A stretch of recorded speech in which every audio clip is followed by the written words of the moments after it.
एक गांव की घटना है। एक गरीब आदमी की पत्नी को कैंसर हो गया। उस स्थान पर हम भी हो आए। डॉक्टर को दिखाया, जांच हुई और जांच में पता चल गया कि कैंसर है। और आज भी कैंसर का इलाज तो बहुत कठिन महंगा है, और कैंसर जिसको हो जाता तो लोग, वो तो रोगी तो समझ ही लेता कि अब तो बच जाएं तो चमत्कार समझो, अन्यथा अब तो हमारी मृत्यु निश्चित है।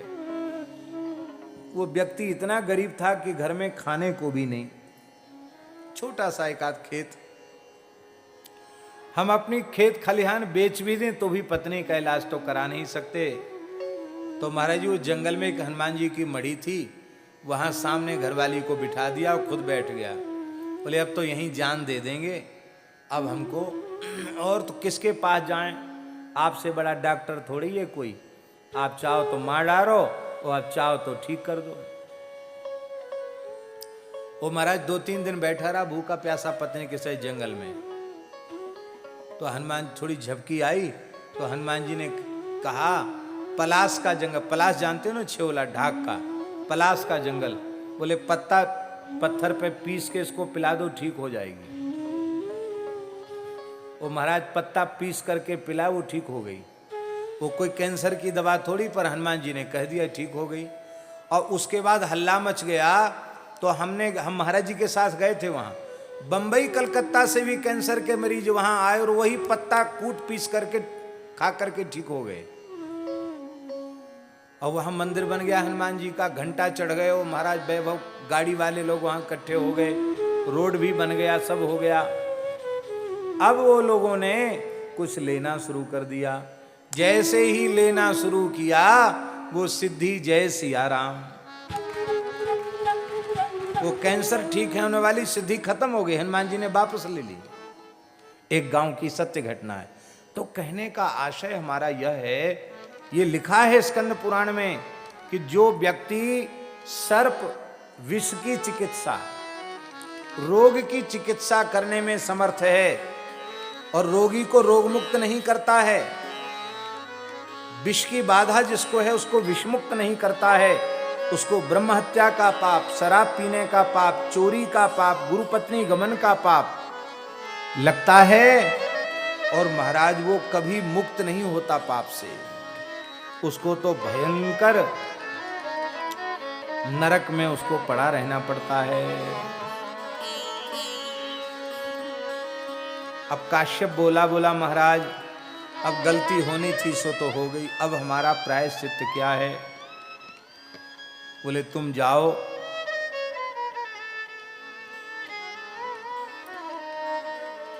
वेंकटाचल में जाओ, और वेंकटाचल में जाकर के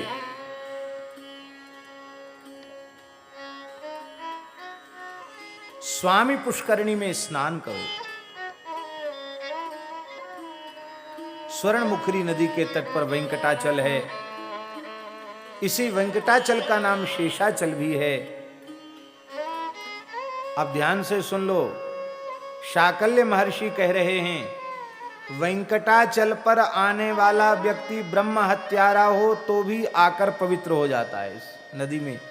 इस ब्रह्म हत्या का, इस जन्म का या जन्मांतर का भी कोई पाप लगा हो तो इस स्वामी पुष्करणी में स्नान करने से ब्रह्म हत्या नष्ट हो जाती है। जाने अनजाने मद्यपान कर लिया हो तो उसका पाप भी नष्ट हो जाता है। स्वर्ण चोरी का पाप नष्ट हो जाता है। इस स्वामी पुष्करणी में स्वामी पुष्करणी में स्नान करो। इसके उत्तर तट पर भगवान श्रीनिवास विराजते हैं, और फिर पश्चिम तट पर विराजमान श्री वाराह भगवान का दर्शन करो। स्वामी पुष्करणी में स्नान करके वाराह भगवान का दर्शन करना चाहिए। वाराह भगवान भी वहीं पश्चिम की ओर विराजमान है। वाराह भगवान का दर्शन करो और बस इसी से तुम मुक्त हो जाओगे। ये ब्राह्मण महाराज जी उधर से, कहाँ का ब्राह्मण था, उधर का ही था। ये हस्तिनापुर क्षेत्र का ही ब्राह्मण था। वहां से पैदल चल करके यहाँ आया, तो आकर के उसने स्नान किया। स्नान करके भगवान इस पवित्र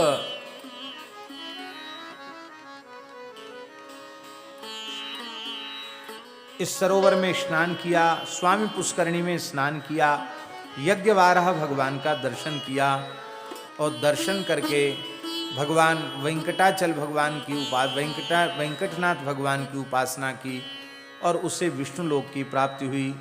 बोलो भक्तवत्सल भगवान की जय।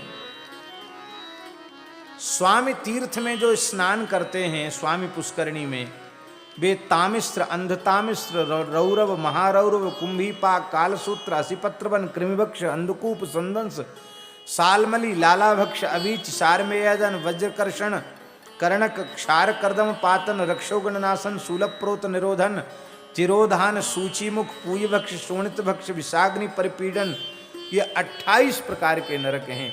28 प्रकार के नरकों में वह व्यक्ति नहीं जाता है जो आकर श्रद्धा पूर्वक स्वामी पुष्करणी में स्नान करता है और फिर वाराह भगवान का दर्शन करता है, श्रीनिवास भगवान का दर्शन करता है, वो इन सब से मुक्त हो जाता है। अब ये सब पाप दिए हैं 28 प्रकार के नरकों में कौन कौन से पाप करने वाला किस किस नरक में जाता है, ये विस्तार पूर्वक बताया है। एक बार स्नान कर ले स्वामी पुष्करणी में तो अश्वमेध यज्ञ का फल प्राप्त होता है। 2 बार स्नान कर ले तो आत्मज्ञान और 4 प्रकार की मुक्ति का अधिकारी हो जाता है। और यहाँ रहकर नित्य ही स्नान करे तब तो कहना ही क्या है। स्वामी तीर्थ में स्नान करने से बुद्धि, लक्ष्मी, कीर्ति, संपत्ति, ज्ञान, धर्म और वैराग्य इनकी प्राप्ति के साथ अंतःकरण की शुद्धि हो जाती है। ऐसा दिव्य ये स्वामी पुष्करणी तीर्थ है और ज्ञान उत्पन्न हो जाता है। हे ऋषियों, स्वामी तीर्थ की महिमा का मैं तुम्हें वर्णन कर रहा हूँ। चंद्रवंश में एक नंद नाम के राजा थे, चक्रवर्ती सम्राट थे ये नंद नाम के राजा।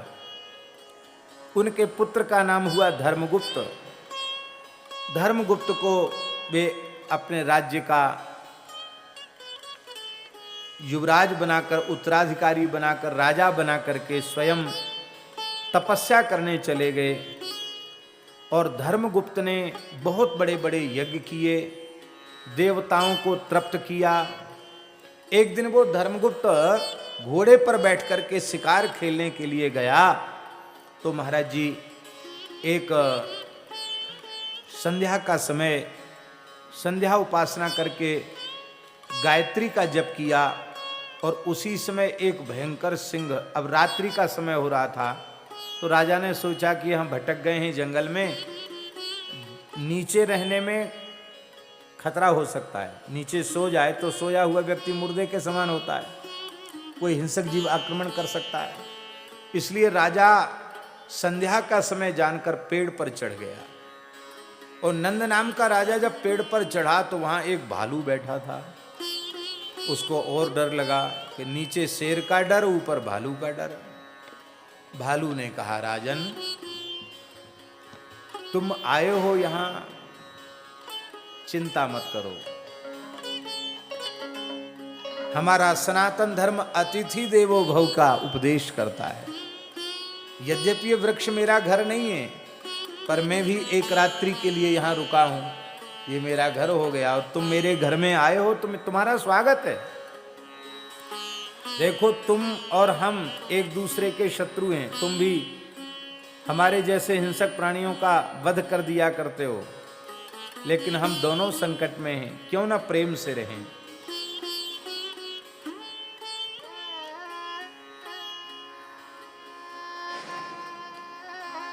थोड़ी देर तुम सो जाओ, नीचे भयंकर बबर शेर खड़ा है, यह हम दोनों को खाना चाहता है। आधी रात तुम सो जाओ मेरी गोद में सिर रख के, और फिर आधा मैं सो जाऊंगा तुम्हारी गोद में सिर रख के आधी रात। तब तक सवेरा हो जाएगा, शेर चला जाएगा तो हम अपने स्थान को चले जाएंगे, तुम अपने स्थान को चले जाना।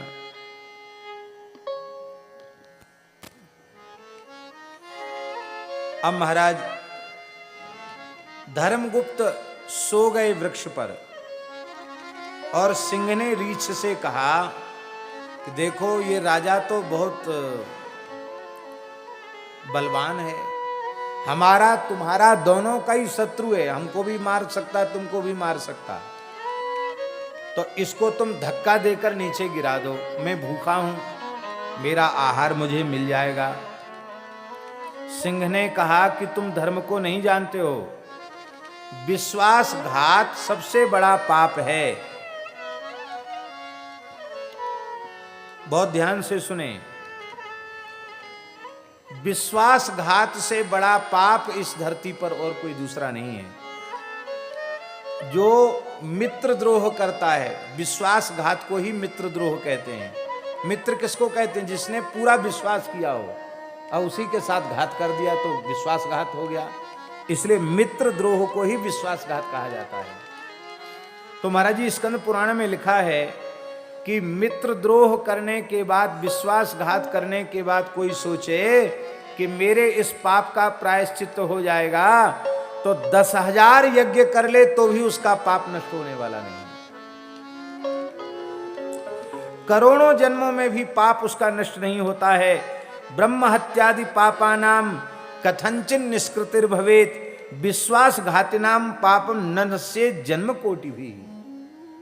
ब्रह्म हत्या आदि के पाप का प्रायश्चित्त तो संभव है, किंतु विश्वासघात का पाप करोड़ों जन्मों तक भी नष्ट नहीं होता। इसलिए कभी किसी के साथ दगा मत करो, छल मत करो, विश्वासघात मत करो। विश्वासघात महापाप है। ये पृथ्वी मेरु मंदराचल के भार को सह सकती है, पर विश्वासघाती के भार को धरती भी सह नहीं करती है। सिंह चुप हो गया, बोले ठीक है तुम्हारी इच्छा। अब आधी रात बीत गई, धर्मगुप्त जगा, भालू बोला मैं सो जाऊं, बोले हाँ सो जाओ। तो भालू सो गया, धर्मगुप्त जग रहे थे। राजा ने कहा देखो, सिंह ने कहा देखो राजन, अभी तो इस भालू को भूख नहीं लगी थी, इसलिए बड़े बड़े धर्मशास्त्र की बातें ये छांट रहा था। अब जैसे ये सो के जगेगा, इसको लगेगी भूख, तो सबसे पहला कलेऊ तुम्हारा करेगा। अब मैं भूखा हूं, इसलिए राजा का कर्तव्य है सबके साथ न्याय करना। मेरा आहार है, मेरा आहार मुझे दो, ये तो न्याय है। इसको धक्का देकर नीचे गिरा दो, मैं खाकर चला जाऊंगा, तुम भी आनंद से सो जाना और अपने जहां से आए हो वहां चले जाना। ये महाराज बातों में आ गया और इसने विश्वासघात कर दिया। धर्मगुप्त ने, वो भालू ने विश्वासघात नहीं किया, पर इसने धर्म विश्वासघात कर दिया। एक धक्का दिया भालू को, पर भालू तो भालू ठहरा। वो जैसे उसको लुढ़काया, तुरंत उसने अपनी टांग से, हाथ से डाल पकड़ ली और उलट के फिर चढ़ गया, गिरा नहीं। भालू में ये अभ्यास होता, उसमें ये कला होती है। वो उल्टा सीधा दोनों तरफ से चढ़ जाता पेड़ पर।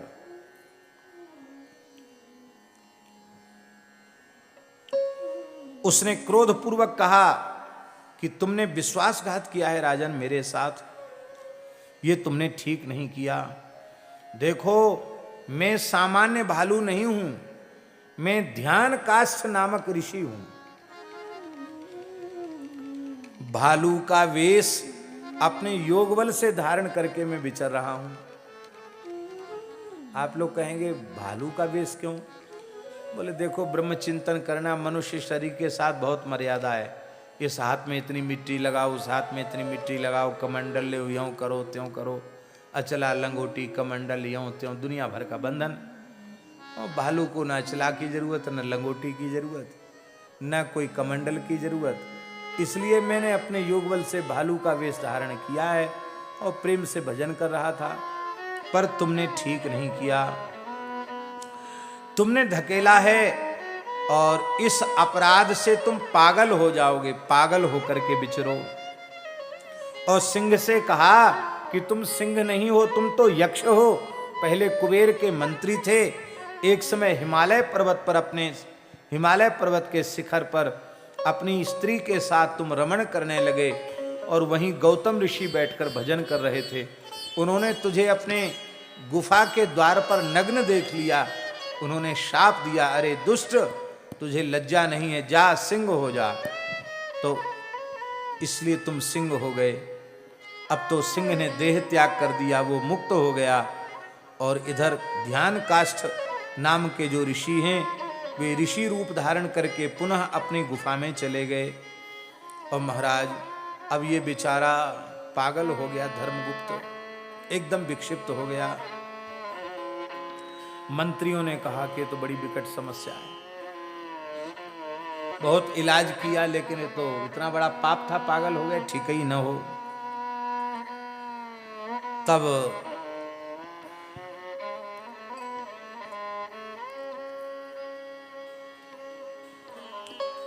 धर्मगुप्त को लेकर के उसके पिता नंद नर्मदा जी के तट पर तपस्या कर रहे थे। नर्मदा के तट पर गए और नर्मदा के तट पर जाकर के उनके पिता नंद से कहा कि महाराज आप इनको राजा बना के आए थे, पर ये तो पागल हो गए, अब आप कैसी व्यवस्था कीजिए, बिना राजा के अराजकता फैल रही है। तब अपने पुत्र धर्मगुप्त को लेकर नंद महर्षि जैमिनी के पास गए और महर्षि जैमिनी से पूछा। जैमिनी ने कहा, नेत्र बंद करके ध्यान पूर्वक कहा, इसने विश्वासघात किया है, ये उस भालू के ध्यान काष्ठ मुनि के शाप से पागल हो गया है।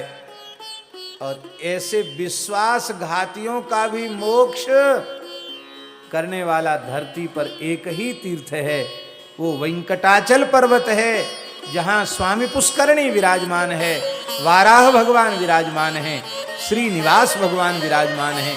वहाँ जाकर स्वामी पुष्करणी में स्नान करे तो ये ठीक हो जाएगा। अब तो महाराज मंत्री लोग लेकर के उसको आए। यहाँ जैसे ही स्वामी पुष्करणी में स्नान किया, स्नान करते ही उसका पागलपन नष्ट हो गया। भगवान श्रीनिवास का दर्शन पूजन किया और फिर पुनः धर्म पूर्वक अपनी नगरी में जाकर के वो शासन करने लग गया। महाराज इस कथा को भी जो सुनता है, इस स्वामी पुष्करणी के महात्म्य को जो सुनता है, उसको ब्रह्म हत्या जैसा पाप लगा हो वो भी तत्काल नष्ट हो जाता है। ऐसी महिमा है। बोलो भक्तवत्सल भगवान की जय। गोविंद जय जय गोपाल जय जय, गोविंद जय जय गोपाल जय जय, राधा रमण हरि गोविंद जय जय, श्री राधा रमण हरि गोविंद जय जय, गोविंद जय जय गोपाल जय जय, गोविंद जय जय गोपाल जय जय, गोविंद जय जय गोपाल जय जय, गोविंद जय जय गोपाल जय जय, राधा रमण हरि गोविंद जय जय, राधा रमण हरि गोविंद जय जय, राधा रमण हरि गोविंद जय जय, राधा रमण हरि गोविंद जय। बोलो महर्षि पराशर जी महाराज की जय, महर्षि श्री मैत्रेय जी महाराज की जय। जय जय श्री राधे।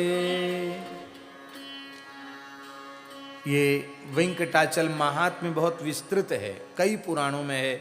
हम स्कंद पुराण के अनुसार थोड़ी थोड़ी चर्चा वेंकटाचल महात्म्य की कर रहे हैं। तिरुपति बालाजी की महिमा का वर्णन करके, श्रवण करके अपने वाणी और श्रवणों को पवित्र कर रहे हैं। और विष्णु पुराण की भी थोड़ी थोड़ी चर्चा हम लोग करेंगे। कल तक के प्रसंग में आप लोगों ने महत्त्वादि के क्रम से कैसे सृष्टि का विस्तार हुआ, पिंड और ब्रह्मांड का, इसका आपने श्रवण किया। और इधर श्री पराशर महर्षि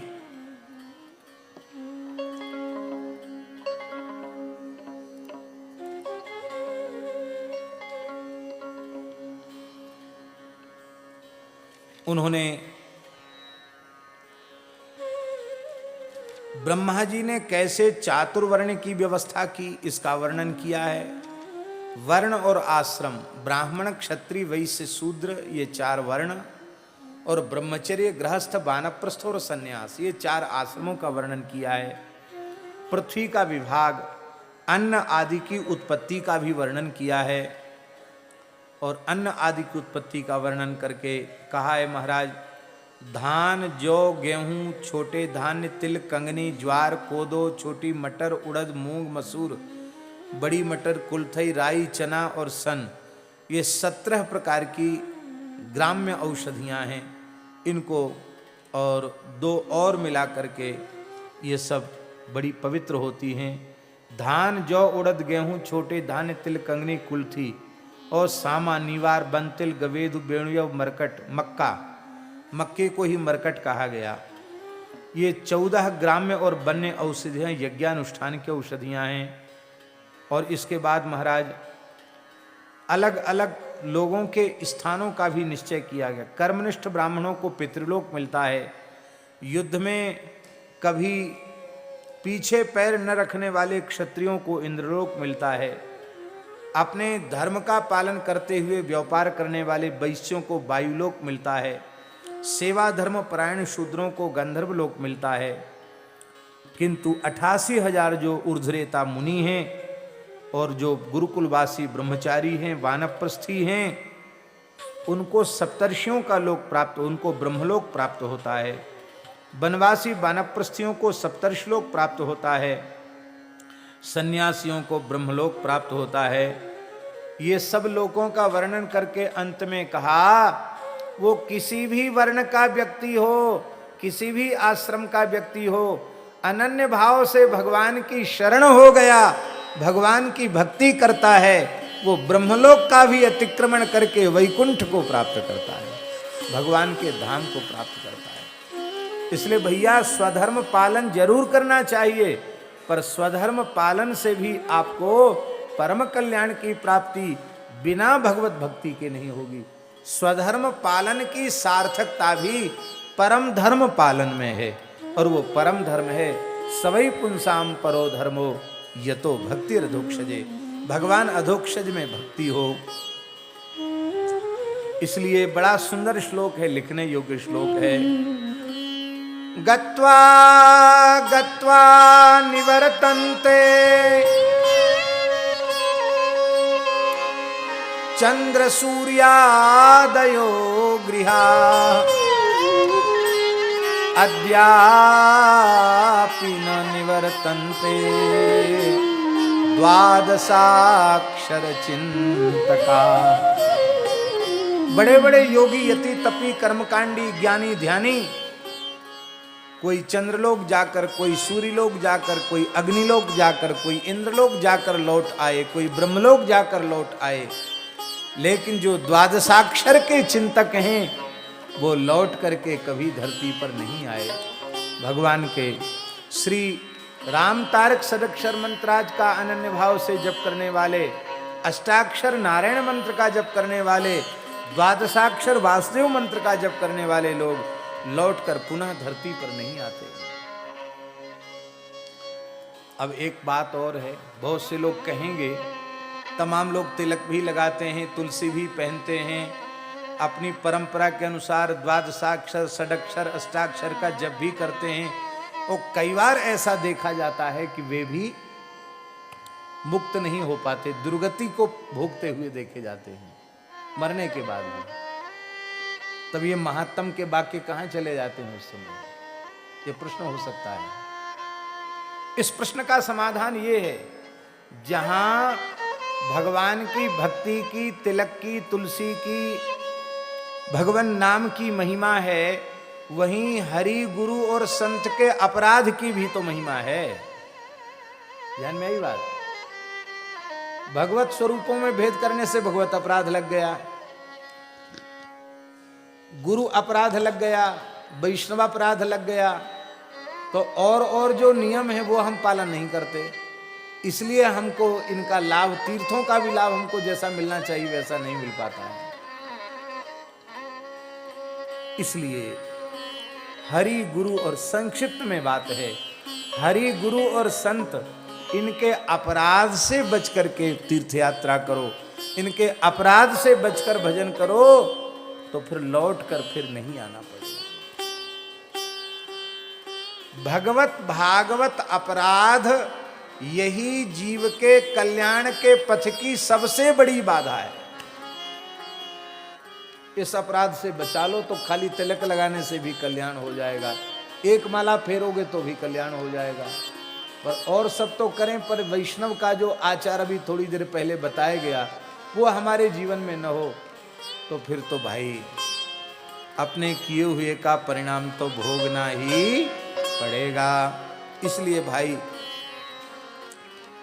द्वादशाक्षर चिंतन तो होना ही चाहिए, किंतु वैष्णव को जैसे सत्य सदाचार ब्रह्मचर्य आदि से संपन्न होना चाहिए, उन नियमों का पालन करना चाहिए। हम चाहे जितना भजन करें, साधन करें, और जिन महापुरुषों का आश्रय लेकर रहते हैं उन्हीं से छल करें, उन्हीं से कपट करें, उन्हीं से झूठ व्यवहार करें, तो कान खोलकर सुन लो इस बात को, भजन करते करते भले ही माला घिस जाए तो भी कल्याण में संदेह बना रहेगा। जीव की सहजता सरलता ही उसका कल्याण करती है। साधन अवश्य करना चाहिए, पर जीवन अत्यंत अत्यंत विशुद्ध और निर्मल होना चाहिए।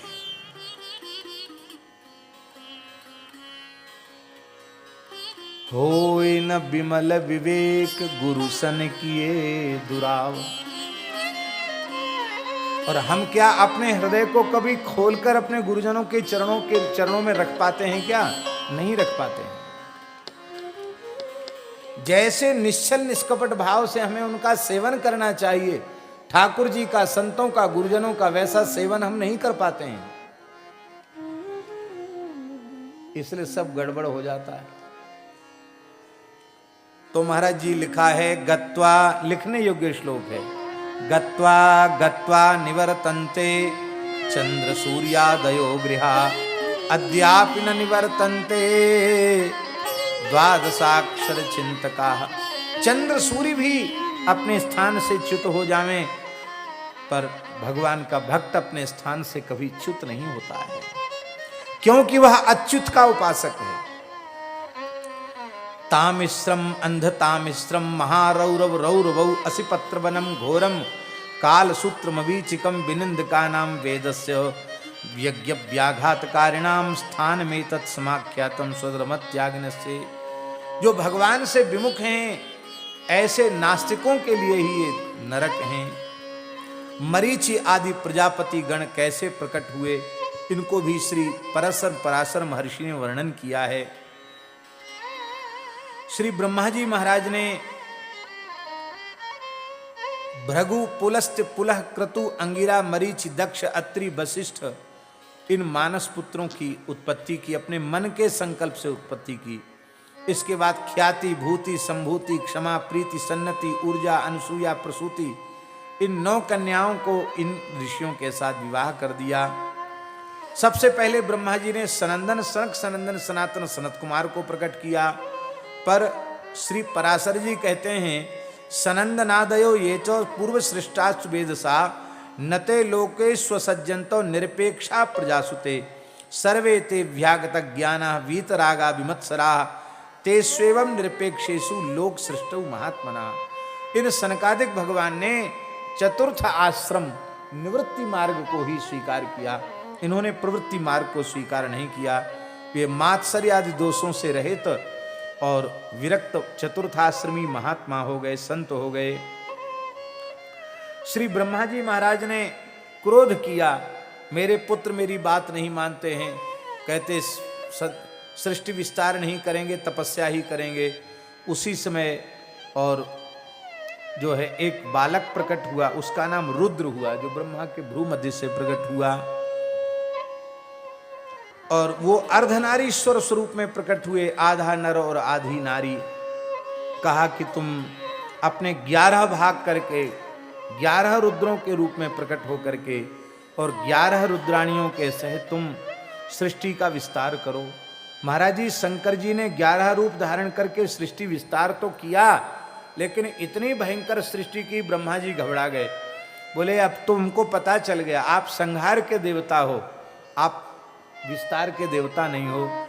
महाप्रलय में इनकी आवश्यकता पड़ेगी तब प्रयोग करना, अब आप तो भजन करो। तो भोले बाबा आज भी कैलाश में विराजमान होकर राम राम कर रहे हैं। इसके बाद श्री ब्रह्मा जी ने भगवान का ध्यान किया। उनके दाहिने भाग से मनु और वाम भाग से शत्रुपा प्रकट हो गईं। और महाराज जी प्रियव्रत और उत्तानपाद नाम के 2 पुत्र उत्पन्न हो गए। आकुति, प्रसूति, देवहूति नाम की 3 कन्याएं प्रकट हुईं। आकुति का विवाह रुचि नाम के प्रजापति के साथ हुआ, देवहूति का विवाह करदम जी के साथ हुआ और प्रसूति का विवाह दक्ष के साथ हुआ। बड़ा पवित्र वंश का विस्तार हुआ। दक्षिणा से रुचि नाम के प्रजापति ने जो आकुति से विवाह किया। यज्ञ वाराह का अवतरण हुआ, दक्षिणा देवी के साथ उनका विवाह हुआ और 12 पुत्र उत्पन्न हुए जो याम नाम के देवता कहलाए। दक्ष का विवाह प्रसूति से हुआ, 24 कन्याएं उत्पन्न हुई। उनके बड़े पवित्र नाम हैं श्रद्धा, लक्ष्मी, धृति, तुष्टि, मेधा, पुष्टि, क्रिया, बुद्धि, लज्जा, बपू, शांति, विद्धि, कीर्ति। इनको धर्म ने 13 पत्नियों को धर्म ने स्वीकार किया। उनसे छोटी 11 कन्याएं ख्याति, सती, संभूति, स्मृति, प्रीति, क्षमा, संतति, अनुसूया, ऊर्जा, स्वाहा, स्वधा। इनके भी अलग अलग क्रमशः भृगु, शिव, मरीच, अंगिरा, पुलस्त्य, पुलह, क्रतु, वशिष्ठ आदि के साथ इनका विवाह हुआ। अग्नि का विवाह स्वाहा के साथ और स्वधा का विवाह पितरों के राजा अरिमा के साथ हुआ। इस प्रकार से ये पवित्र वंश का विस्तार हुआ। स्वयंभू मनु बड़े धर्मात्मा हुए। इनका शासन पूर्ण धर्ममय था। मनुष्यों को क्या करना चाहिए, क्या नहीं करना चाहिए, इसके लिए इन्होंने भगवान की प्रेरणा से, ब्रह्मा जी की आज्ञा से आचार संहिता का निर्माण किया, जिसे मनुस्मृति कहा जाता है। श्री पराशर महर्षि कह रहे हैं, गुणत्रयमयं ह्येतद् ब्रह्मन् शक्तित्रयं महत् योतियातिशयात्येव परं न वर्तते पुनः। जो भगवान का शरणागत भक्त है, माया के 3 गुण सत्व, रज और तम, इन तीनों से जो ऊपर उठ गया है और भगवान के चरण कमलों को जिस भाग्यशाली जीव ने प्राप्त कर लिया है, वो लौट करके फिर कभी संसार चक्र में पड़ता नहीं है। परम नावर्तते पुनः, फिर लौट कर वह संसार चक्र में नहीं आता है। तामसी सृष्टि का भी वर्णन किया है।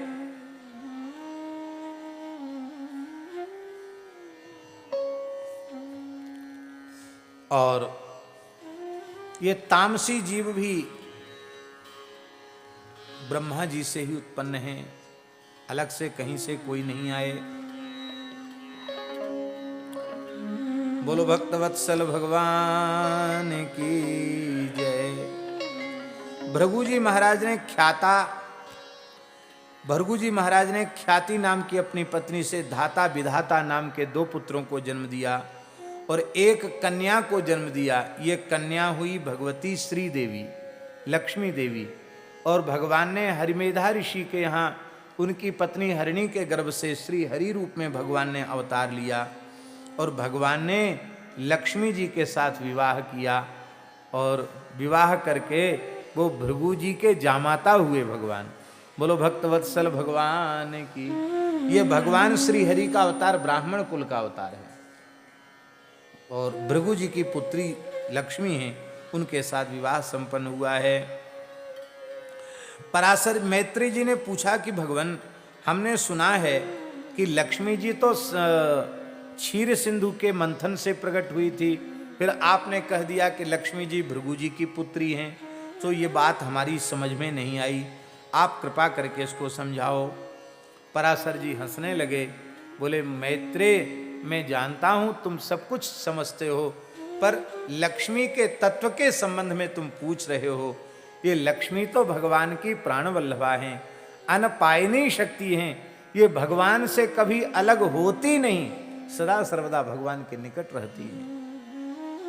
ये भगवान के वक्षस्थल में विराजमान रहती हैं।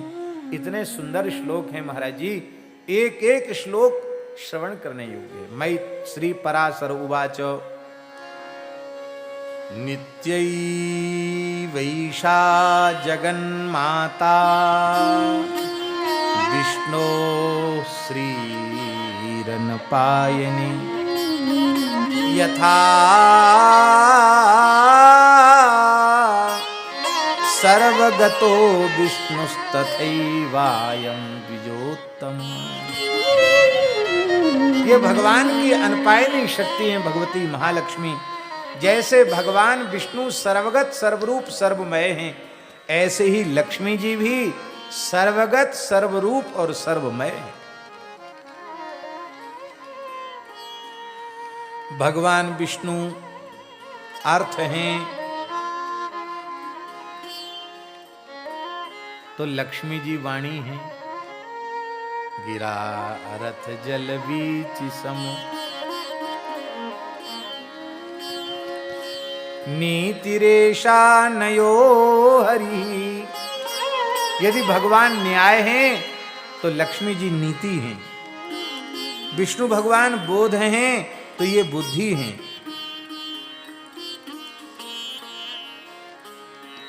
भगवान विष्णु धर्म हैं तो ये क्रिया हैं, भगवान विष्णु सृष्टा हैं तो लक्ष्मी जी सृष्टि हैं। लक्ष्मी जी भूदेवी हैं तो भगवान भूदेवी को धारण करने वाले वाराह हैं। भगवान संतोष हैं तो लक्ष्मी जी संतोषी हैं, तुष्टि देवी हैं। भगवान इच्छा हैं, इच्छा भगवती लक्ष्मी हैं तो कामना भगवान श्री हरि हैं। भगवान नारायण यज्ञ हैं तो लक्ष्मी जी दक्षिणा हैं। भगवान नारायण यज्ञ में प्रयुक्त होने वाला वेद दक्षिणा गाय का घी हैं तो आहुति लक्ष्मी जी हैं।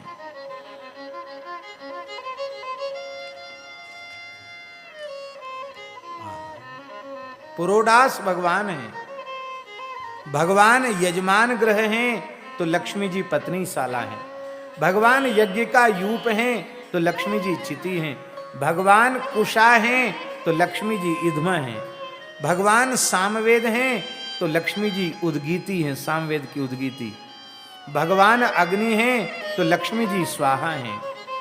और महाराज जी लिखा, शंकरो भगवान सौरी गौरी लक्ष्मी द्विजोत्तमः। भगवान नारायण शंकर हैं, शिव हैं, और भगवती महालक्ष्मी ही गौरी हैं। बोलो भक्तवत्सल भगवान की। विष्णु पुराण में लिखा है विष्णु ही शिव हैं, और जब विष्णु शिव हो जाते हैं तो लक्ष्मी जी उनके निकट पार्वती के रूप से विराजती हैं। ये बात समझ में आ जाए तो भैया भेद कहाँ रह जाएगा। हाँ? भगवान नारायण सूर्य हैं तो उनकी प्रभा लक्ष्मी जी हैं। भगवान विष्णु पितृ हैं तो उनकी शक्ति स्वधा देवी हैं लक्ष्मी जी। और महाराज जी इस प्रकार से लक्ष्मी जी का बड़ा सुंदर वर्णन किया है।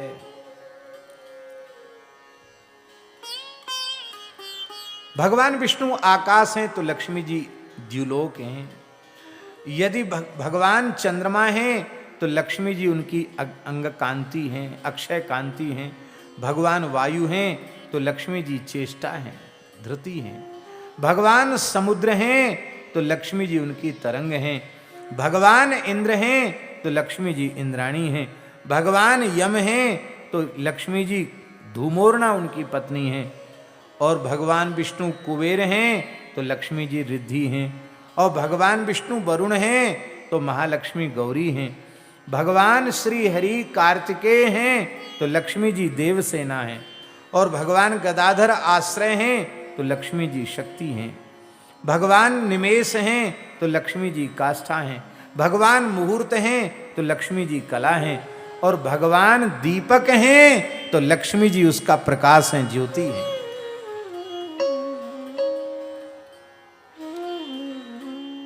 भगवान विष्णु कमल हैं तो लक्ष्मी जी कमल वासनी, कमल वासनी कमल में विराजने वाली हैं, उनकी वधू हैं। भगवान नद हैं तो लक्ष्मी जी नदी हैं। भगवान वृक्ष हैं तो लक्ष्मी जी लता हैं।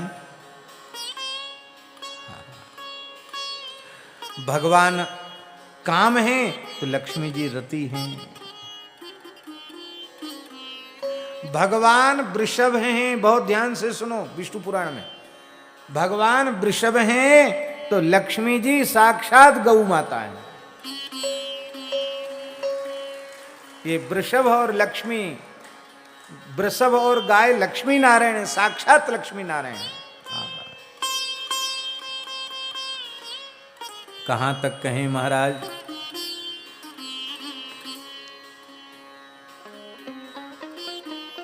तृष्णा लक्ष्मीर जगन्नाथो लोभो नारायण परः रतिरागश्च मैत्रेय लक्ष्मीर गोविंद एव च। किसी के दोष मत देखो। यदि भगवान नारायण लोभ हैं तो लक्ष्मी जी तृष्णा है।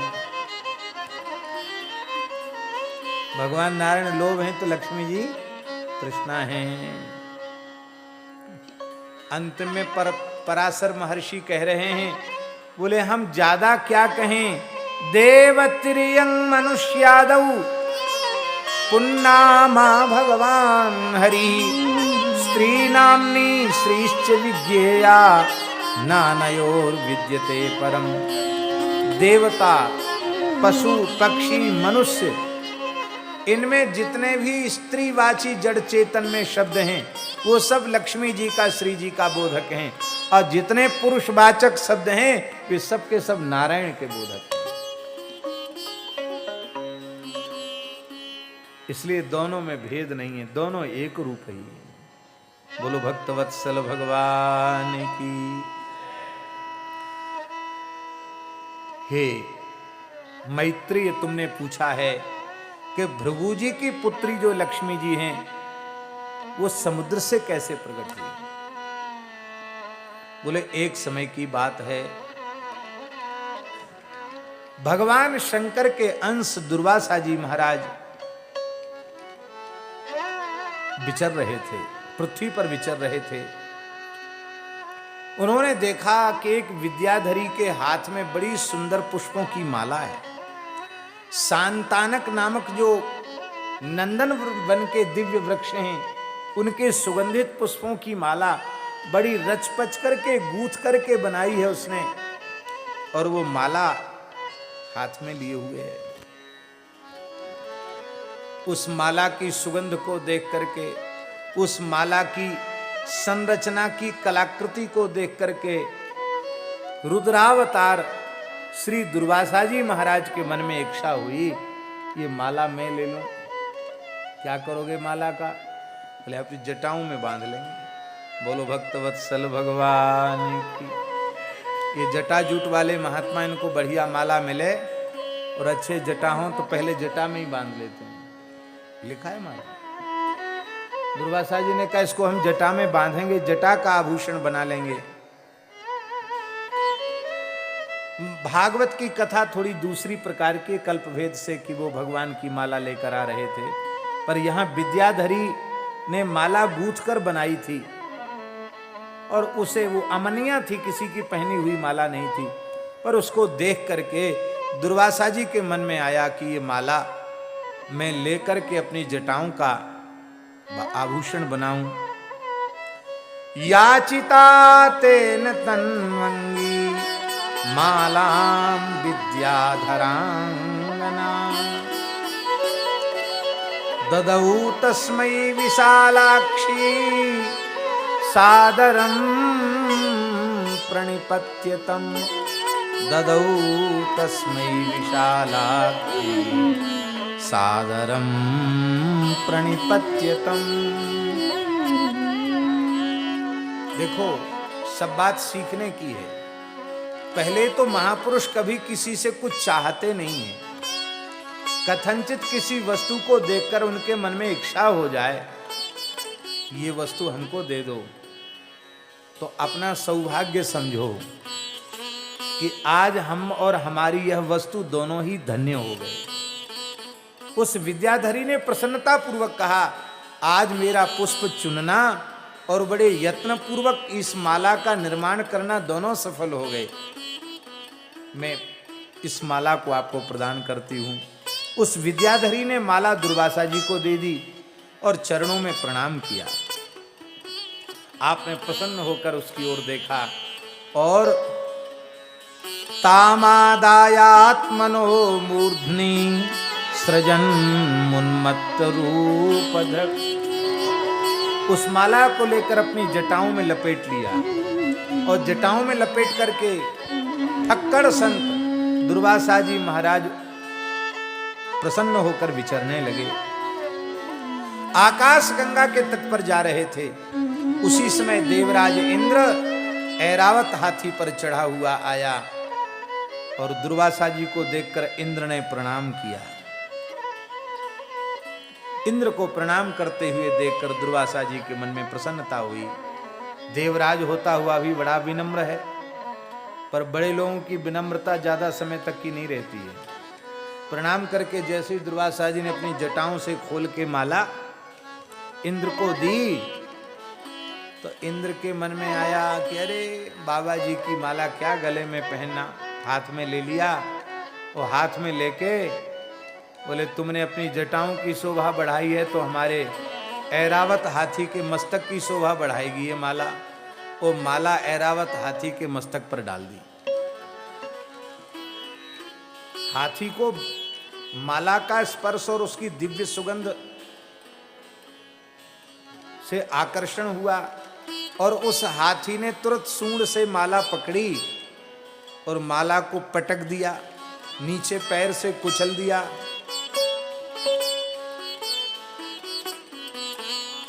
क्यों हाथी ने ऐसा किया?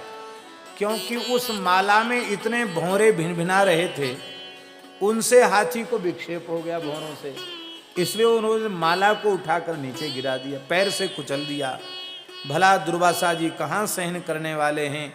दुर्वासा जी महाराज क्रोध में कंपित हो गए और उन्होंने कहा, दुर्वासा उवाचो ऐश्वर्य मद दुष्टात्मन नतिस्तब्धो शिवासव श्रियो धाम सृजम यस्त्वं मद्दत्तां नाभिनंदसी।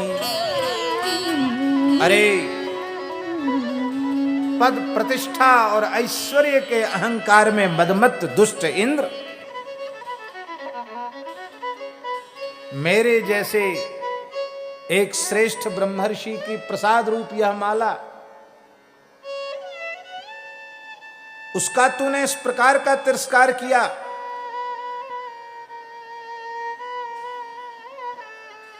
जिसको मैंने हर्षपूर्वक अपने मस्तक पर रखा, अरे तू उसे अपने मस्तक पर न चढ़ा सका तो ये दुर्दशा तो उस माला की नहीं करनी चाहिए। जिस श्रीमद में मतवाला होकर के तू इस प्रकार का अपराध कर रहा है, ऋषियों की संतों की प्रसादी माला की अवज्ञा कर रहा है, वो तेरी लक्ष्मी समुद्र में चली जाए। तीनों लोकों की लक्ष्मी समुद्र में चली जाए, तेरा त्रिलोकी का वैभव नष्ट हो जाए।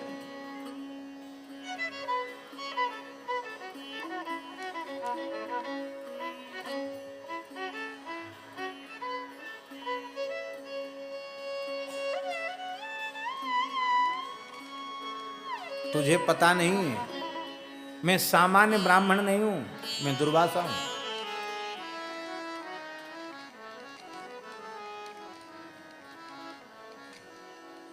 मद्दत्ता भवता यस्मात् क्षिप्ता माला महीतले तस्मात् प्रनष्टस् लक्ष्मीकं त्रैलोक्यन्ते भविष्यति।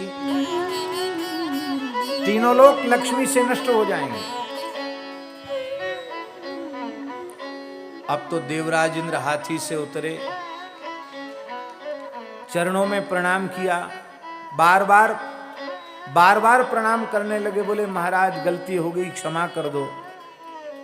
दुर्वासा जी बोले तुमने क्या समझ रखा है मुझको? ना हम कृपालु हृदयो न चमाम भजते क्षमा अन्येते मुने शक्र दुर्वासस्मवे हिमाम। मेरे हृदय में कृपा नहीं है, क्षमा तो कोसों दूर रहती है मुझसे। वे महात्मा दूसरे हैं जिनका तू अपमान भी कर लेता है और फिर पैरों में पड़ के उनको मना भी लेता है, वे क्षमा भी कर देते हैं। पर मुझे क्रोध करना आता है, क्षमा करना नहीं आता है। अब जो मुंह से निकल गया वो तो निकल गया, उसका परिणाम तुझे भोगना ही पड़ेगा।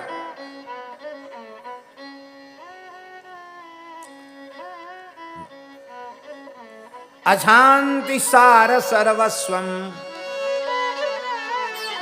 क्षमा न करना ही जिसका स्वभाव है, जिसकी विशेषता है, वह मैं दुर्वासा हूं।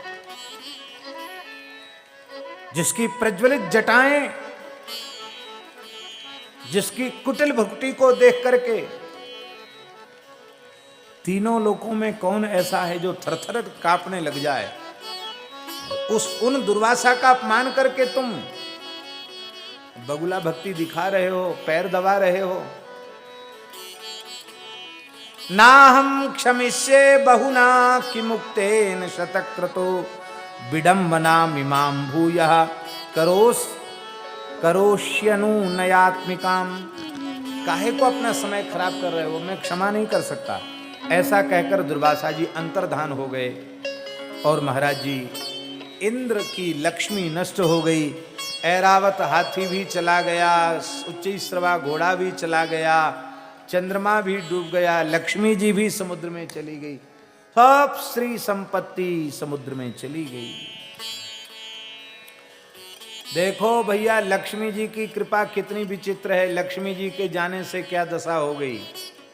लक्ष्मी माने केवल रुपया पैसा नहीं होता, लक्ष्मी माने क्या होता सुन लो इस विष्णु पुराण में।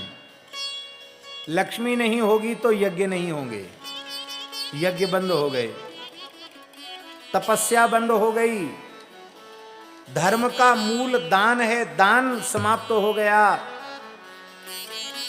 निस्सत्वा सकला लोका, सब निस्सत्व हो गए, सब सत्वहीन हो गए। सबकी कामनाएं बहुत बढ़ गईं। जहां सत्व गुण होता है वहीं लक्ष्मी जी रहती हैं। सत्व लक्ष्मी का साथी है, जो श्रीहीन है उसमें सत्व कहां है। और बिना सत्व के गुण कैसे ठहर सकते हैं। बिना गुणों के पुरुष में बल, शौर्य आदि सभी गुणों का अभाव हो जाता है। इसलिए भैया लक्ष्मी की कृपा सभी जीवों पर सदा सर्वदा बनी रहनी चाहिए। लक्ष्मी जी का कोप नहीं होना चाहिए किसी के ऊपर। लक्ष्मी जी की कृपा बनी रहनी चाहिए, श्री जी की कृपा बनी रहना चाहिए, क्योंकि ये जगन माता है। देवता श्रीहीन बलहीन हो गए, दैत्यों ने चढ़ाई कर दी और महाराज देवताओं को निकाल दिया स्वर्ग से, स्वयं बलि ही राजा बन गए। देवता ब्रह्मा जी की शरण में गए। ब्रह्मा जी ने कहा विष्णु की शरण में जाओ।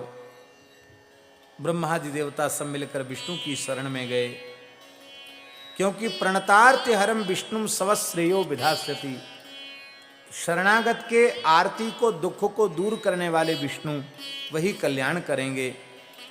अब तुम्हारा संपूर्ण देवता ब्रह्मा जी के साथ क्षीर सागर के उत्तर तट पर पहुंचे और भगवान विष्णु की स्तुति करने लगे। ये विष्णु पुराण का प्रथम स्तोत्र है। ब्रह्मोवाच नमामि सर्वं सर्वेशं अनन्तमजमव्ययं लोकधाम धराधारमप्रकाशमभेदिनं नारायणमनीयांसम् अशेषाणामणीयसां समस्तानां गरिष्ठं च भूरादीनां गरीयसाम् प्रोच्यते परमेशो हि यः शुद्धोऽप्युपचारतः प्रसीदतु सनो विष्णु आत्मा यः सर्वदेहिनां। जो शुद्ध स्वरूप होते हुए भी आत्मा और पति रूप से कहलाते हैं, वे संपूर्ण प्राणियों के प्राण प्रिय आत्मा हैं।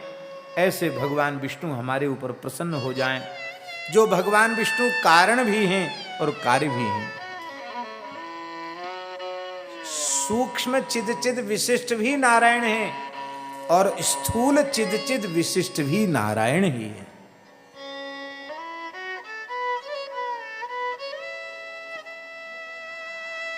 ऐसे जो भगवान विष्णु हैं,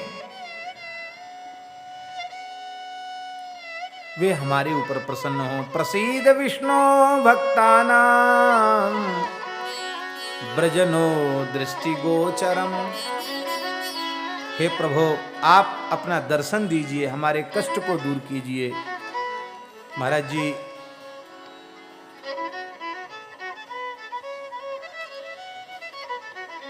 उस समय भगवान प्रसन्न हो गए, प्रकट हो गए। बोलो श्री श्रीनिवास भगवान की जय। एवं संस्तूयमानस्तु भगवान शंख चक्रधृक् जगाम दर्शनम तेसाम मैत्रेय परमेश्वर। शंख चक्र गदा पद्मधारी भगवान श्रीनिवास प्रकट हो गए। देवताओं ने पुनः साष्टांग प्रणाम किया, सबने पुनः स्तुति की है। एक बार स्तुति कर चुके हैं, फिर प्रकट होने के बाद पुनः स्तुति की है।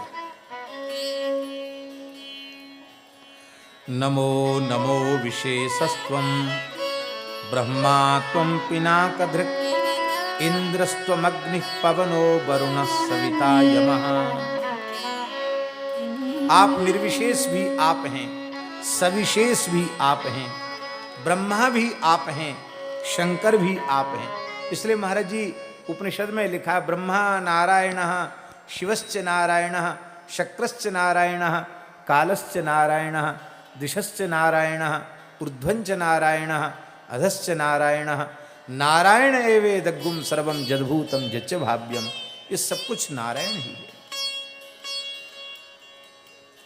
हे भगवान, हम आपकी शरण में आए हैं, आप हमारी रक्षा करें, क्योंकि प्रपन्नों की आरती को हरण करने वाले आप ही हैं। भगवान ने कहा कि देखो,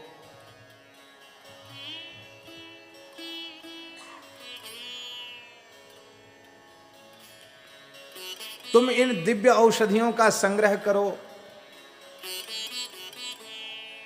और क्षीर सिंधु में डाल दो,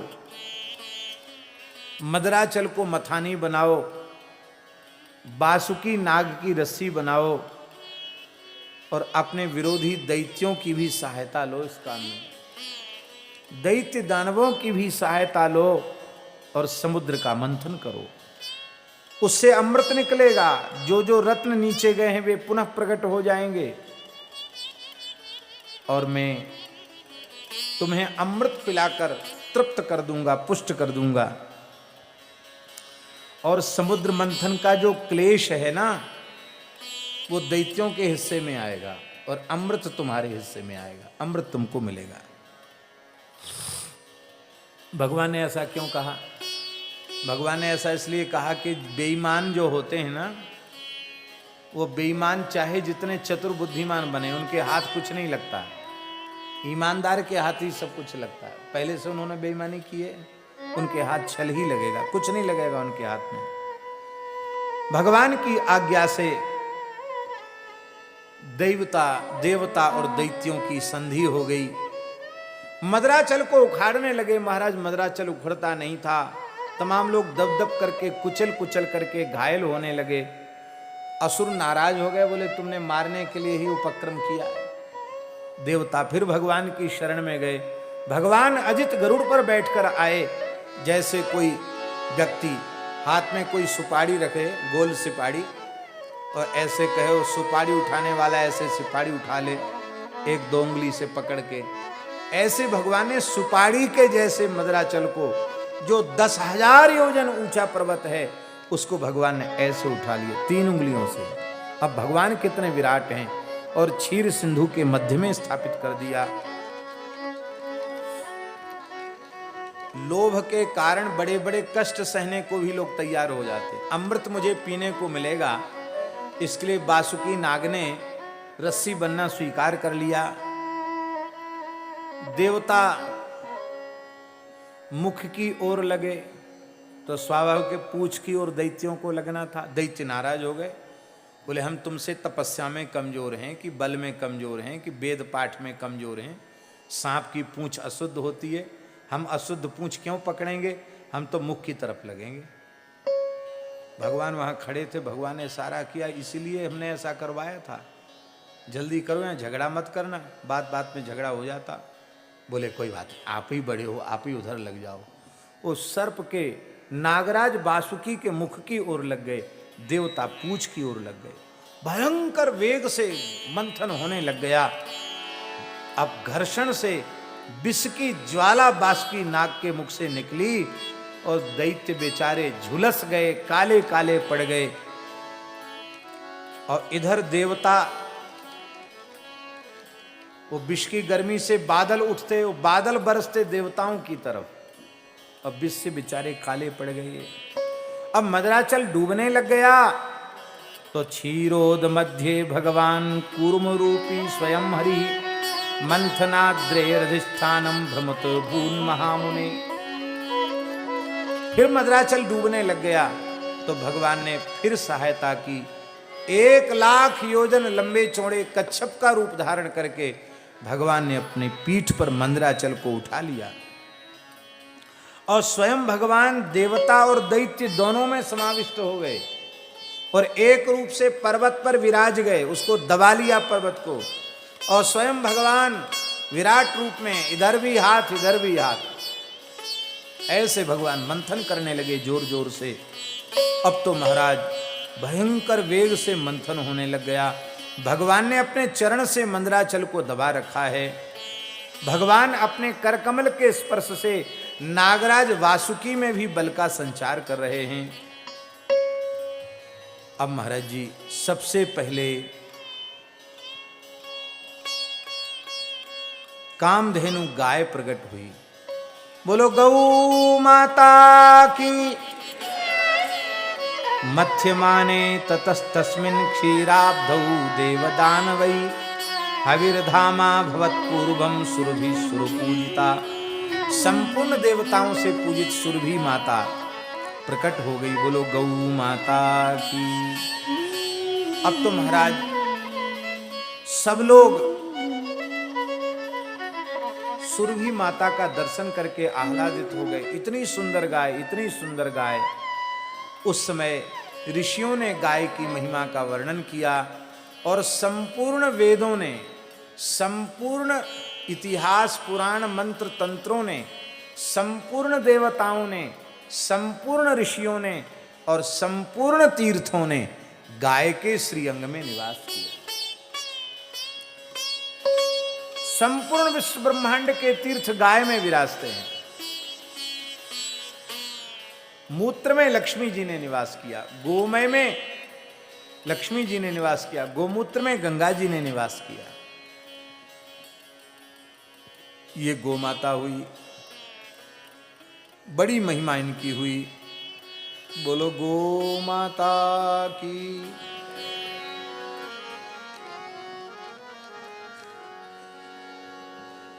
गाय का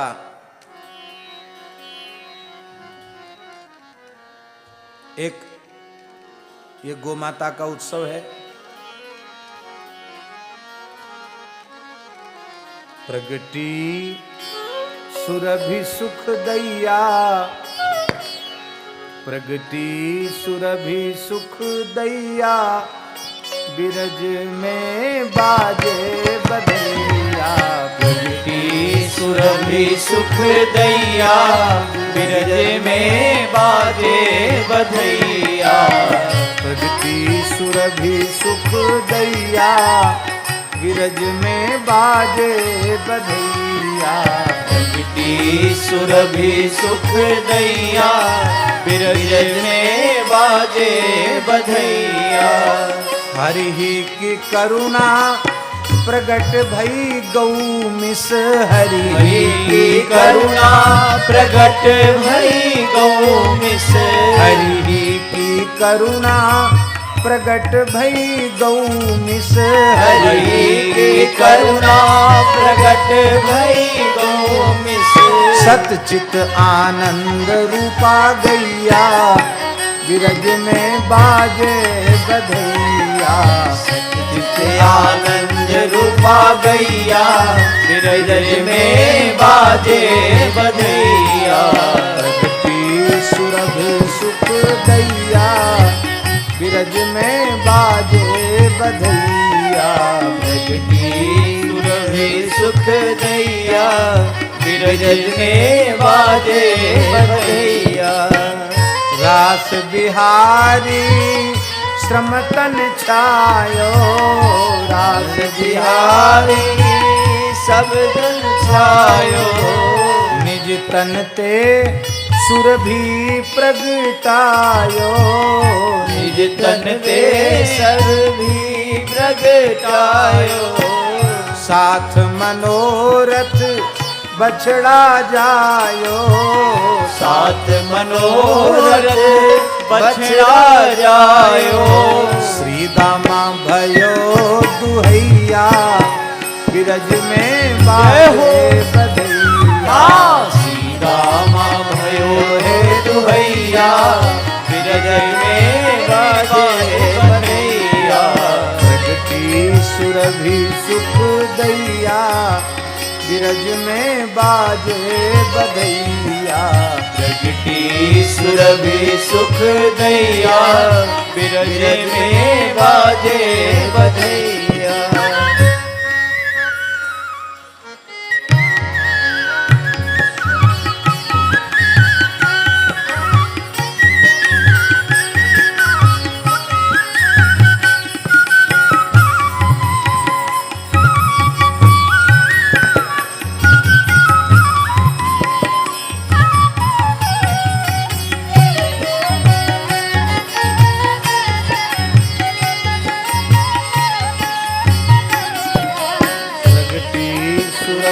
सुख दैया, बिरज में बाजे बधैया। सुरभि सुख दैया, बिरज में बाजे बधैया। पंचगाव समुत्पन्ना मत्यमाने महोदधौ। 5 गाय प्रकट हुई है। देखो गवाई गाय को देख के सबको लोभ जग गया। सब कहते थे हमको मिले, हमको मिले, हमको मिले। भगवान ने कहा ये ऋषियों को दो, क्योंकि धर्माचरण का साधन है। ये संतों की संपत्ति तो गाय ही है, ये इनको ही दे दो। ऋषियों को भगवान की आज्ञा से दे दी गई। इसके बाद महाराज वारुणी देवी प्रकट हुई। असुरों ने कहा हमको चाहिए, बोले ले जाओ। वारुणी देवी असुरों ने ले ली। नंदन वृक्ष प्रकट हुआ, नंदन तरु पारिजात वृक्ष कल्प वृक्ष प्रकट हुआ। उसे स्वर्ग में नंदन वन में भेज दिया गया। और इसके बाद अप्सराएं प्रकट हुई, उनको भी स्वर्ग में भेज दिया गया। चंद्रमा प्रकट हुआ। चंद्रमा को भगवान शंकर ने अपने जटाओं में धारण कर लिया। ततः सीतांशुरहुवज्जगृहे तम महेश्वर। बोलो चंद्रशेखर भगवान की जय। चंद्रमौलीश्वर भगवान की जय। विष उत्पन्न हुआ, उस विष को भी भगवान शंकर ने स्वीकार कर लिया, नागों ने विष को स्वीकार कर लिया।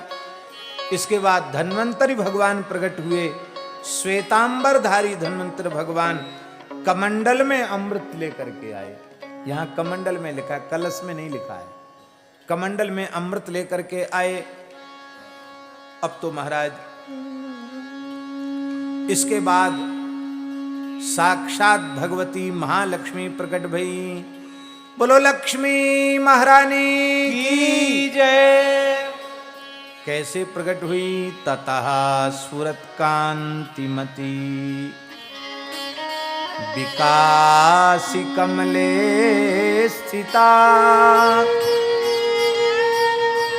श्रीर्देवी पयसस्तस्मा दुद्भूता धृत पंकजा। हाथ में कमल पुष्प लेकर के भगवती महालक्ष्मी प्रकट हो गई। ऋषियों के मन में बड़ा हर्ष हुआ। ताम तुष्टुबुर्मुदा युक्तः श्री सूक्तेन महर्षयः। महर्षियों ने भगवती महालक्ष्मी का श्री सूक्त से स्तवन किया।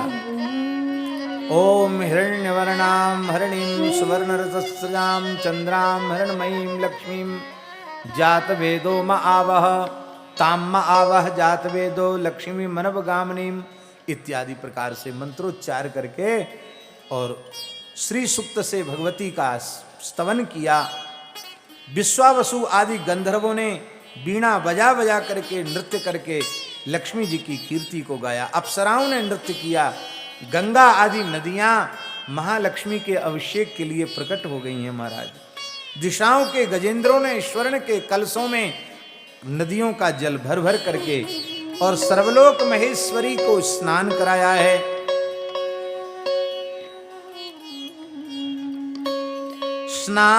स्नापयाञ्चक्रिरे देवीं सर्वलोक महेश्वरी। सर्वलोक महेश्वरी का पूजन किया है, अभिषेक किया है। क्षीर सागर ने उस प्रकार के कमल पुष्पों की माला दी जो कभी कुमलाने वाली नहीं थी। विश्वकर्मा जी ने बड़े सुंदर सुंदर मणियों से जटित स्वर्ण के आभूषण पधराए। दिव्य वस्त्र और माला उनको प्रदान किया गया।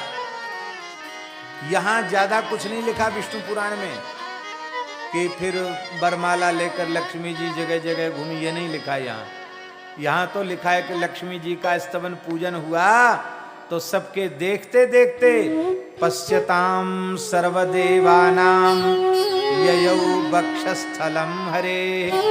सब देवताओं के देखते देखते लक्ष्मी जी भगवान के वक्षस्थल में विराजमान हो गई। तभी से भगवान का नाम पड़ गया श्रीनिवास। श्री माने लक्ष्मी, निवसति हृदय यस्य असौ श्रीनिवासा। जिसके हृदय में लक्ष्मी जी निवास करती हो भगवान श्रीनिवास हो गए।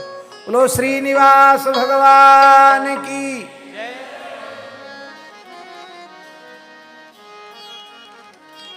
अब देखो हम अपने मन से नहीं बोल रहे हैं। भगवान आनंद घन है कि नहीं? आनंद घन है भगवान, लेकिन अब तक उनकी आनंद घनता प्रकट नहीं थी। जैसे ही भगवती महालक्ष्मी श्री जी ने उनके वक्षस्थल में निवास किया है तो पराशर महर्षि कहते हैं तया विलोकिता देवा हरिवक्षस्थलस्थया लक्ष्म्या मैत्रेय सहसा पराम निर्वृत्तिमागता। भगवान को तो बड़ा आह्लाद हो ही गया। भगवान के हृदय में विराजमान लक्ष्मी जी ने जब देवताओं की ओर देखा तो देवताओं का जितना पाप ताप संताप था सब समाप्त हो गया। दैत्यों से नजर घुमा ली और देवताओं की ओर देखने लग गई। लक्ष्मी जी की नजर जिधर से घूम जाती वो जय सिया राम। देवता बलवान हो गए।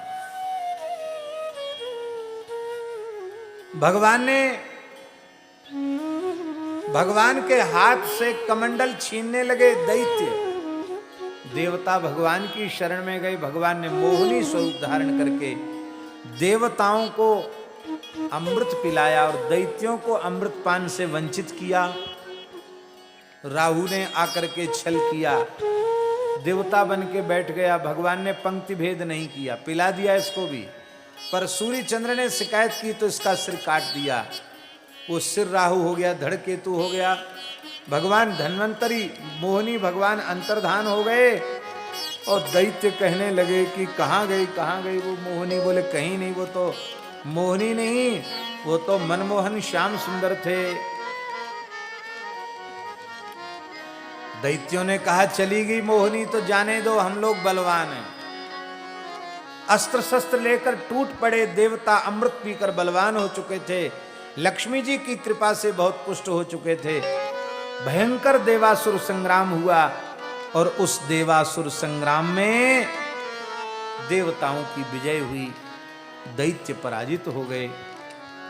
भगवान श्री हरि की कृपा से देवता पुनः स्वर्ग पर शासन करने लगे। लक्ष्मी जी की कृपा से देवता पुनः श्रीमान हो गए। उस समय जब इंद्र का राज्याभिषेक हो गया तब इंद्र ने भगवती महालक्ष्मी का स्तवन किया। ये विष्णु पुराण का पहला लक्ष्मी स्तोत्र है।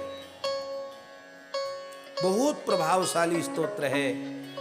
छोटा ही स्तोत्र है, बहुत बड़ा नहीं है। पर इस स्तोत्र का जो नित्य पाठ करता है उसके घर में कभी दरिद्रता आती नहीं है। बड़ी महिमा है इस स्तोत्र की। इंद्र उवाच नमस्ये सर्वलोकानां जननीमब्ज संभवां श्रियमुन्निद्र पद्माक्षीं विष्णुवक्षस्थल स्थितां पद्मालयां पद्मकरां पद्मपत्र निवेक्षणां वंदे पद्ममुखीं देवीं पद्मनाभ प्रियामहम्। तुम सिद्धि हो, स्वधा हो, स्वाहा हो, संध्या हो, रात्रि हो, सरस्वती हो, यज्ञ विद्या हो, महाविद्या हो, गुह्य विद्या हो, आत्मविद्या हो। तुम ही साक्षात मुक्ति हो और तुम ही साक्षात भक्ति हो। तुमसे भिन्न कुछ नहीं। हे लक्ष्मी जी,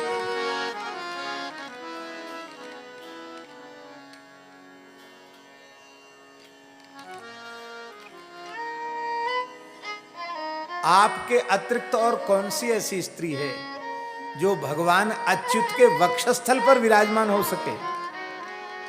भगवान अच्युत के वक्षस्थल पर तो तुम्ही को जगह मिल सकती है। तुम्हारी महिमा हमने देख ली। त्वया देवी परित्यक्तं सकलं भुवनत्रयं विनष्टप्रायमहवत्वेदानीं समेधितम्। जब तुम डूब गई समुद्र में तो तीनों लोग श्रीहीन हो गए। गायों का दूध सूख गया, सब कुछ, वृक्षों में छाल तक नहीं रह गई। प्रलय होने लग गया महाराज, और तुम प्रकट हो गई तो फिर से आनंद ही आनंद हो गया। इसलिए जो कुछ चमक दमक है ये सब आपकी कृपा से है। देखो भाई, हम बोल रहे हैं वो भी माता जी की कृपा से ही बोल रहे हैं। हाँ, लिखा है इसमें, वाणी भी तुम ही हो, बुद्धि भी तुम ही हो, बोलने की शक्ति भी तुम ही हो, सुनने की शक्ति भी तुम ही हो। ये सब, और मोटे तौर पे देखो ये सारी व्यवस्था कैसे हुई। पूज्य पथमेड़ा महाराज जी चातुर्मास कर रहे हैं। लाखों करोड़ों रुपए तो केवल आवास व्यवस्था में खर्च हो गया, 1 करोड़ से ऊपर। और सबको खूब दिव्य प्रसाद, गोव्रत वाला, गाय के घृत वाला सुंदर प्रसाद पवाया जा रहा है। लक्ष्मी जी की बात तो माननी पड़ेगी। बोलो लक्ष्मी महारानी की। सारी व्यवस्था लक्ष्मी जी कर रही हैं। नारायण भगवान तो आनंद से बैठे हैं। बोलो भक्तवत्सल भगवान की। अरे भाई, वेंकटाचल पर भी जो चमक दमक दिख रही है वो किसकी है? बोलो। लक्ष्मी जी की चमक दमक है। इसलिए हे माता जी, हमने आपकी महिमा समझ ली। आपका चमत्कार बहुत भारी है। शरीर में आरोग्य, शत्रुओं का विनाश, लौकिक और अलौकिक सुख आपकी कृपा के बिना प्राप्त नहीं होता है। देवी त्वदृष्टि दृष्टानाम पुरुषाणाम न दुर्लभम। इसलिए हे माता जी, त्वं माता सर्वलोकानां देव देवो हरिः पिता त्वयैतद् विष्णुना चाम्ब जगद्व्याप्तं चराचरम। हमारा भाव है कि हम लोग तिरुमला में बैठे हैं, भगवान श्रीनिवास की सन्निधि में बैठे हैं। क्यों ना आज ठाकुर जी का विवाह हुआ है, लक्ष्मी जी की स्तुति का एक श्लोक हम लोग उच्चारण कर ही लें। त्वं माता सर्वदेवानां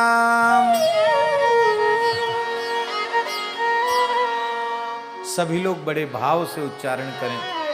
त्वं माता सर्वदेवानां त्वं माता सर्वदेवानां त्वं माता सर्वलोकानां त्वं माता सर्वलोकानां देवदेवो हरिः पिता देवदेवो हरिः पिता देवदेवो हरिः पिता देवदेवो हरिः पिता त्वयैतद् विष्णुना चाम्ब त्वयैतद् विष्णुना चाम्ब जगद्व्याप्तं चराचरम जगद्व्याप्तं चराचरम। हे माता, आप जगन माता हैं, सर्वलोक माता हैं। देवाधिदेव भगवान नारायण श्री हरि सबके पिता हैं। हे जगन माता, हे जगत पिता, आप दोनों ने संपूर्ण ब्रह्मांड को व्याप्त कर रखा है। इसलिए हे माता जी, मानः कोशम तथा गोष्ठम। बोलो। मानः कोशम तथा गोष्ठम मानः कोशं तथा गोष्ठं माँ गृहं माँ परिच्छदम माँ गृहं माँ परिच्छदम् माँ शरीरं कलत्रञ्च माँ शरीरं कलत्यञ्च त्यजेथा सर्वपाविनी। यथेथा सर्वपावनी। हे सर्व पावनी मातेश्वरी, आप हमारे खजाने को कभी छोड़ना नहीं। हमारे खजाने में अविचल भाव से विराजमान रहना। हे भगवती महालक्ष्मी, आप हमारे गोष्ठ को कभी छोड़ना नहीं। महाराज जी, ये गोलक्ष्मी है, गो माता साक्षात लक्ष्मी है। हमारे गोष्ठ को कभी नहीं छोड़ना, हमारे घर को कभी नहीं छोड़ना, हमारे धन धान्य को, अन्न आदि सामग्री को नहीं छोड़ना, हमारे शरीर को नहीं छोड़ना, हमारी पत्नी का त्याग नहीं करना, हमारी संतान का त्याग नहीं करना। हे लक्ष्मी जी, आपकी कृपा हमारे ऊपर, हमारे घर पर, हमारे खजाने पर, लड़के बच्चों पर, कुटुंब परिवार पर, हमारे घर की गायों पर, हमारे वाहनों पर, ऊंट बैल घोड़ा हाथी आदि पर, सब पर आपकी कृपा बनी रहे। आपकी कृपा से ही सब ठीक रह सकते हैं। हे भगवती, तुम जिसका त्याग कर देती हो वो उस मनुष्य को सत्य, शौच, शील आदि गुण त्याग देते हैं, और तुम जिस पर कृपा करती हो उसमें दिव्य गुण प्रकट हो जाते हैं। हे भगवती, ब्रह्मा जी भी तुम्हारे गुणों का वर्णन करने में समर्थ नहीं है। आप प्रसन्न हो जाइए लक्ष्मी जी प्रसन्न हो गई हैं और लक्ष्मी जी ने कहा कि इस स्तोत्र से मैं बहुत प्रसन्न हूँ, तुम जो चाहो वरदान मांग लो। इंद्र ने कहा भगवान आप कृपा करके अब तीनों लोगों का त्याग नहीं करना, आप सब में प्रतिष्ठित हो जाएं। और दूसरा वरदान मुझे यह चाहिए कि जो इस स्तोत्र का नित्य पाठ करे उसको कभी आप छोड़ना नहीं, उसको उसके ऊपर सदा सर्वदा कृपा बना करके रखना। इतना सिद्ध स्तोत्र है लक्ष्मी का, ये छोटा ही स्तोत्र है, नित्य पाठ करे तो लक्ष्मी की कृपा सदा सर्वदा बनी रह जाएगी। ये विष्णु पुराण के प्रथम अंश के 9वें अध्याय में ये 117वें श्लोक से लेकर के और 137वें श्लोक 139वें श्लोक तक ये स्तोत्र है। बहुत सुंदर छोटा स्तोत्र है। बोलो भक्तवत्सल भगवान की। यही लक्ष्मी जी समुद्र में विलीन हो गई थी और फिर भगवान के वक्षस्थल में विराज गई। यही लक्ष्मी जी भृगु जी की कन्याश्री के रूप में प्रकट हुई और भगवान के साथ इनका विवाह हुआ। यह भगवान जब